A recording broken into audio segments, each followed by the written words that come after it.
Hi, everyone. Welcome back to the Black Robe podcast. As always, I am sitting here with Miss Carol Mitchell. How are you doing, Yes, Carol? I am. This is a special show. We're recording on Inauguration Day on purpose. Yes, And this is my Ghana meets America look. I love it. Coming to America. Yeah, I'm in my coming to America mode. Yes, a handmade Ghanaian celebratory outfit from my beautiful friend Felicia, who handcrafts these Ghana textiles for me. And I'm just very proud of what happened today. I got my Kamala Harris blue on. There you go. There you go. I should have wore a turtleneck too. I tried to come with a little blue, but missed the turtleneck. But yes, it's Inauguration Day. We are finally in a new America. Is that right? I mean, we're hoping the transition is we're hoping for a smooth transition, right? But we know it's going to take time. But today, definitely, we should just celebrate the history that is in the making. That's already been made, right? We have our first ever woman as vice president, and not to mention this woman is of color. She's Black woman. I mean, And South Asian. and South Asian. So she's representing all different cultures. How does that make you feel? How did it make you feel when you were watching the inauguration, Carol? Well, I have been wiping my eyes all morning. I have my little tissue here down in my lap just in case the emotions come up because I was thinking about my mother and my father and what it all represents to them. My father, who served 26 years in the military, and watching all of those troops protecting the inauguration and protecting the president, the vice president today. It just was extremely emotional. And yes, it was historic on so many levels. Oh man. Vice President Kamala Harris just broke through so many glass ceilings and stereotypes about what women can and cannot do, and what Black women in particular can and cannot do. I mean, she's both Black and Asian, but I think her mother, who was from India, a scientist, she raised her daughters to be very comfortable in their Blackness. And so she's an Alpha Kappa Alpha sorority member. She went to Howard. Yeah. And so all the historically Black colleges are represented there today. Women of all backgrounds are represented today. She's the first woman ever in this role. And, I had to laugh about the second gentleman, I which is the title that her husband, I know. The Doug second, Imhoff, is the second gentleman. It sounded so corny to me, but okay. I know. The first Um, ever second the gentleman. first ever second gentleman. Yep. Um, there were so many special moments in the day to day, but what for you was the most powerful message that is coming across from specifically from Kamala Harris's achievement? Is there anything specific that young people think is special? Well, I think we're all proud in this moment. I think young Black people, young Black women specifically, seeing Kamala Harris as our VP, is just inspirational, right? It tells us that no dream is too big, because anyone could have said it would have took another 50 years. America's not ready for a woman in, the executive office, right? But she didn't listen to that. She kept on that grind. And one thing that I tell a lot of people that ask me questions, about how I got my real estate license, or, how I graduated, from the University of Washington with a full ride academic scholarship. I get these kind of questions. And a part of me is just like, I was grinding. Yeah, It was I was a working. consistent, oh my goodness, it was a consistent grind that really you didn't see the reward or the payoff until 4 years later. Especially after your real estate license, you got to keep grinding after you Mhm. get licensed. You have to gain people's trust with your business, right? You don't start making money right away. It's still a grind. Well, And because I can, we perceive young people to be impatient, hmm yeah, and and we what want you're that talking immediate. about. Yeah, we want that immediate return, that immediate response, and it's due to technology and things being so accessible. We don't have to leave our house for food. I mean, everything is about convenience nowadays.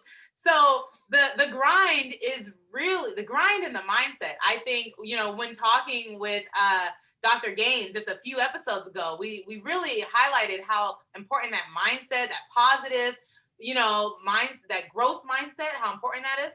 And then that consistency with the grind. But once you pair those two together, I mean, look at what happened for Vice President Kamala Harris. I know She, she was the first on a lot of levels. I think the first Black woman attorney general um, in California, and then their first Black female, well, maybe not their first Black female senator, but maybe, I don't know. But I think she's been the first, she's been and all wow, along in her career. wow. And ironically, at my age, I'm sick of the firsts. I know. You We know what need I'm more. saying? It's like, Yeah, really, we're still doing that. right. And It's here we are, 2020, 2018. I mean, it's the 21st century, and we're still we'll still talk about the firsts first. when it Yeah, comes to African American people. yeah. The I mean, first African American senator out of Georgia will be Georgia sworn in tomorrow. uh, tomorrow on the 21st, right? Uh, why are we still in the first? We should be in third gear by now with I know. respect to race and the ascension of qualified people of color. It's so true. I mean, it's disappointing. It's saddening in the fact that we are still celebrating our first. But I think on the other side of the coin, we should be celebrating Oh, that yes. we're in these positions. That there is a change that is coming. Okay, the Well, revolution will not be you're second. it. You're it. Yeah. But, having that tenacity, that determination to do Mhm. the grind Yeah. and not expecting things to happen instantly. You cannot microwave a career. Right. And Seriously, that's not real sometimes food. That's not real food. there is no such thing as a DoorDash on your education, folks. hmm It is a grind, it's hard work. Yeah. And part of what I think sometimes is not seen is that it's building your character along the way. Because if you could microwave your career, the time that it would normally take you to build that career is Mhm. character building time. Yeah. It's creating that capacity to handle pressure and heat, Mhm. right? Like cooking that girl. I air fried. Oh, It you made got an me air think fryer. about the air fryer. I know this is a random example. Let's I hear it. put I'll take the London broil and put it in a crock pot and slow cook that bad boy. But Mm. somebody gave me an air fryer for Christmas, and I broke that air fryer out of the box, and I said, I'm gonna cook this London broil in the air fryer. It's gonna be ready in 20 minutes. And it tasted like it was ready in 20 minutes. Yeah. Yeah. You lose flavor when Mhm. you rush a process that's meant to take time. Same with your life and your career. You So true. lose flavor when Mhm. you rush it. So you gotta sometimes you gotta put that thing in the slow cooker. Now, in some cases, you gotta get fired into your next level. Right? Ooh. Ask me how I know. I know. I know. How you know, Carol? You. How I know. You got to get fired into your next level because you get to a point in your career Mhm. where you're making really good money. Maybe you got your education thing down, and you like your little corner office on the 13th floor or wherever you are, Mhm. and you think that that's the height of where you're supposed to be, and the universe steps in and says, no, honey, that is a stopping point along your journey, and boom, you are fired into the next level because you Exactly. got too comfortable where Yeah. you were.